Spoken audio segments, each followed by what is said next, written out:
La faible lueur des néons scintillait dans le ciel, qui s'assombrissait, tandis que Terence garait son pick-up poussiéreux devant l'Helios Taprome, un modeste bar situé près de l'autoroute 614 en Caroline du Nord. Le bar n'avait rien d'extraordinaire, juste un lieu incontournable pour les habitants, les routiers et les personnes fatiguées de la route en quête d'une boisson fraîche et d'un coin tranquille. Terence, de retour de mission il y a une semaine, ne désirait rien d'autre qu'un moment de détente avant de retourner à la routine. Poussant la porte grinçante, Terence entra et fut accueilli par un flot de bavardage et le bourdonnement d'un vieux jukebox diffusant du Johnny Cash. Il scruta la pièce du regard, observant la foule habituelle. Quelques habitués jouant au billard, un groupe riant au bar et quelques solitaires sirotant une bière en silence. Il n'était pas venu ici pour se faire des amis, juste pour décompresser. Il trouva une table d'angle au fond, à l'écart mais avec une vue dégagée sur la pièce. Son uniforme de camouflage se fondait dans la pénombre, à l'exception de ses baskets éraflées, des chaussures choisies pour le confort, pas pour l'apparence. Terence commanda un verre d'eau et le but doucement, ses pensées se tournant vers la famille qu'il allait enfin revoir après tant de mois. La cuisine de sa mère et la voix excitée de sa nièce étaient tout ce à quoi il pensait. La porte claqua, interrompant sa rêverie. Un groupe de 6 hommes entra, leurs lourdes bottes résonnant sur le parquet. Ils étaient plus âgés, leurs vestes en cuir ornées d'écussons et d'insignes qui annonçaient au monde entier qu'ils étaient des vétérans. Ils étaient bruyants, riaient et se tapaient dans le dos en se dirigeant vers le bar. Le chef, un homme costaud à la barbe poivre et sel, et au regard perçant, se figea de rire en remarquant Terence. Terence sentit leur regard, mais ne les prit pas en compte. Il avait déjà connu ce genre de regard, celui qui vous jauge, vous juge hors contexte. Il sirota son eau, essayant de se concentrer sur le jukebox, plutôt que sur le malaise grandissant qui semblait flotter dans l'air. Au bar, le groupe se serra plus près, leur voix basse, mais appuyée. Il avait appris depuis longtemps à garder son sang-froid sous la pression, leçon tirée de ses années de service. Pourtant, le poids de leur regard ne passa pas inaperçu. La soirée, qui avait commencé comme une simple évasion, allait prendre une tournure inattendue pour Terence. Le bourdonnement du jukebox fut couvert par le bruit sourd des bottes tandis que le groupe d'hommes se dirigeait vers la table de Terence. Terence sentit le changement d'énergie avant même qu'il ne l'atteigne. La pièce, autrefois remplie de bavardages informels, devint sensiblement plus silencieuse. Terence posa son verre et se laissa légèrement aller en arrière, son calme masquant la vigilance qui s'était installée dans ses muscles. Aboya le chef en s'arrêtant à quelques mètres de Terence. Bel uniforme que vous avez là. Où l'avez-vous trouvé? Un magasin d'Halloween? Les hommes derrière lui ricanèrent, leurs rires empreints de moquerie. Le chef haussa un sourcil, feignant la surprise. Mérité, hein? C'est drôle, parce que j'ai vu plein de vrais soldats, et aucun ne porte de basket avec son treillis. La mâchoire de Terence se crispa légèrement, mais sa voix resta posée. Je n'ai besoin ni de sympathie, ni de boisson gratuite. Je suis juste là pour profiter de ma soirée. Les lèvres du chef se retroussèrent en un sourire narquois tandis qu'il se penchait plus près, son haleine chargée de bière envahissant l'espace de Terence. Tu n'as pas l'air d'un soldat, ricana-t-il. Où sont tes bottes? Tes plaques? Bon sang, tu ne sais probablement même pas saluer correctement. Et l'un des hommes derrière lui ajouta, je parie qu'il ne saurait rien nous dire sur l'entraînement de base. Un autre intervint, n'ayant probablement jamais vu de champ de bataille de sa vie. Le groupe éclata de rire à nouveau, leur voix grinçant contre le bourdonnement sourd du jukebox. Ses années de service lui avaient appris à choisir ses batailles, mais il y avait quelque chose dans cette rencontre qui le touchait. Je suis cru, je n'ai rien à te prouver, dit finalement Terence, d'une voix calme mais ferme. Le chef, visiblement irrité par le sang-froid de Terence, s'approcha encore plus, sa forte carrure dominant la table. Je ne pense pas. La salle sembla retenir son souffle. Un instant, le chef hésita, sa bravade vacillant sous le poids des paroles de Terence, mais sa fierté ne le laissa pas tomber. Au lieu de cela, il ricana. Ah ben, prouve-le. Le regard de Terence se porta sur les autres membres du groupe, remarquant leurs regards inquiets. Ils n'étaient plus aussi sûrs des accusations de leur chef, mais aucun n'osait s'exprimer. Je ne vous dois pas de preuves, dit-il, mais si vous pensez que commencer quelque chose ici est une bonne idée, je vous suggère d'y réfléchir à 2 fois. La tension était palpable dans la salle. La main du barman planait près du téléphone, prête à appeler à l'aide. Les autres clients s'agitèrent sur leurs sièges, leurs yeux passant de Terence au groupe. Et pourtant, le chef ne bougea pas. Au lieu de cela, son sourire narquois revint, plus vif et plus méchant qu'auparavant. Voyons si c'est aussi rapide que vos poings.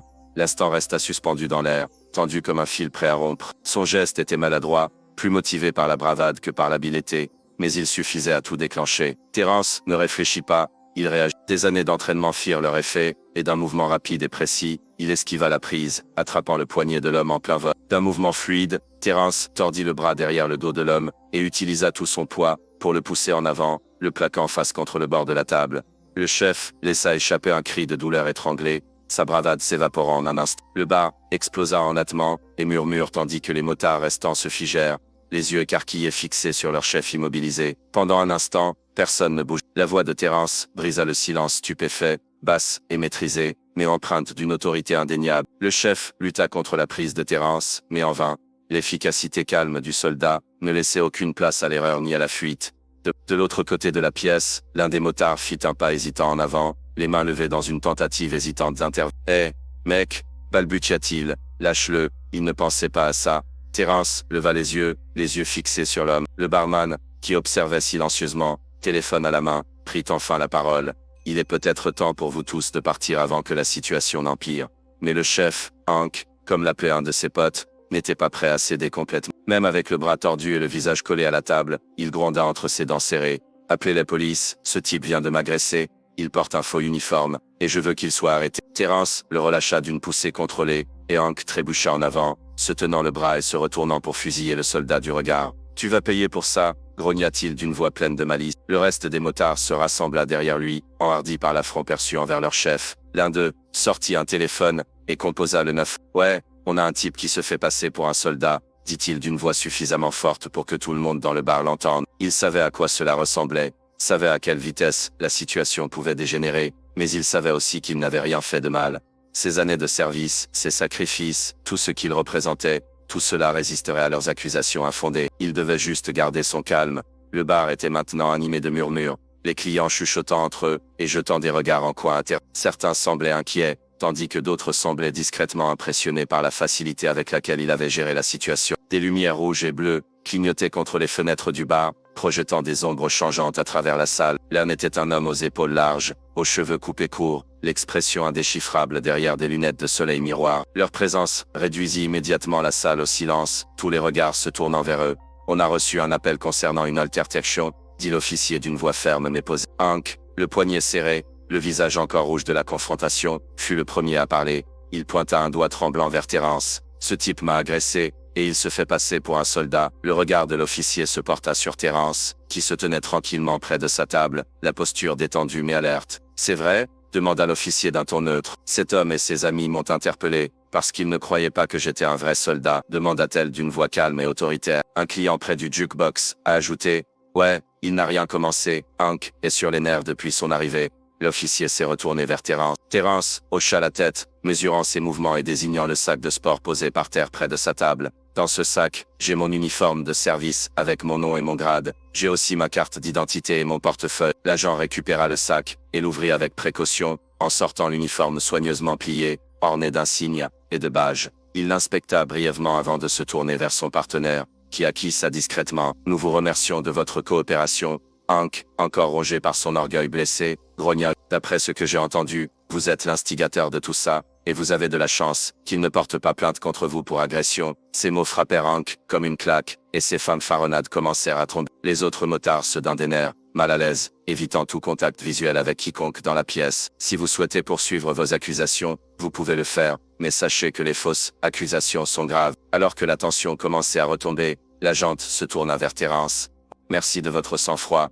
Nous veillerons à ce que tout soit bien documenté. » Terence lui adressa un léger signe de tête, son sang-froid imperturbable. Les motards commencèrent à sortir du bar entraînant les pieds, leur bravade passée remplacée par un silence gêné. Hank, toujours furieux, fusilla Terence du regard une dernière fois avant de disparaître par la porte. Les agents le suivirent peu après, quittant le bar pour reprendre lentement son bourdonnement habituel. Terence se rassit, son verre intact. Le poids de la confrontation persistait, mais il était soulagé que la situation ne se soit pas envenimée. Autour de lui, les autres clients chuchotaient et lui jetaient des regards furtifs, leur méfiance passée et en laissait place à un respect discret. Quelques jours plus tard, Terence réparait son vieux pick-up dans l'allée de sa petite maison de la banlieue de Fayetteville, en Caroline du Nord. Le soleil de fin d'après-midi projetait de longues ombres sur la cour tandis qu'il serrait un boulon sous le capot. Le souvenir de l'incident du bar persistait, non pas à cause de la confrontation elle-même, il avait déjà connu pire au combat, mais à cause de ce qu'il représentait. Ce n'était pas la première fois qu'on le jugeait injustement, et il doutait que ce soit la dernière. Le bruit des pneus,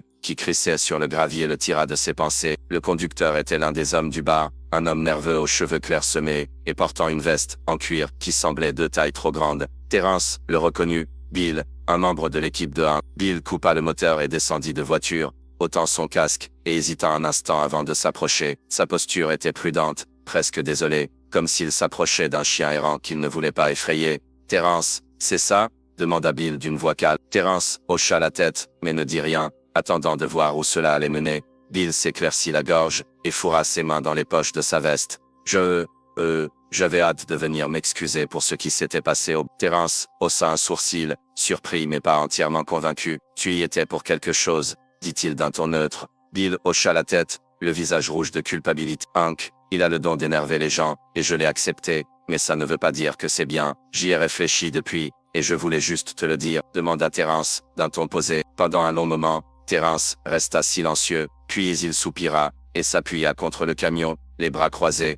Qu'attends-tu de moi, Bill? Le pardon? Bill leva les yeux, le regard sincère. J'ai vu beaucoup de haine dans ma vie, et je ne veux plus en rajouter. Ce que nous avons fait était mal, et je dois l'admettre, non pas à cause des mots, mais à cause des efforts qu'il avait fallu à Bill pour se montrer. J'apprécie que tu sois venu ici, dit finalement Terence. Ça n'efface pas ce qui s'est passé, mais c'est un début. Merci mec, je suis sérieux. L'incident au bar lui avait rappelé avec horreur les préjugés auxquels il était encore confronté, mais les excuses de Bill étaient une lueur d'espoir, un petit pas, certes, mais significatif, vers la compréhension. Terence retourna à son camion, s'essuyant de nouveau les mains en repensant à ce qui s'était passé ces derniers jours. Ses choix, sa façon de se comporter, pouvaient changer les perspectives, une personne à la fois. L'air du soir était calme tandis qu'il terminait son travail, le silence ponctué par le chant lointain des cigales. Terence ressentait une détermination, non seulement à continuer d'avancer, mais à affronter le monde avec la même force et la même intégrité qu'il avait portée tout au long de son service. Parfois,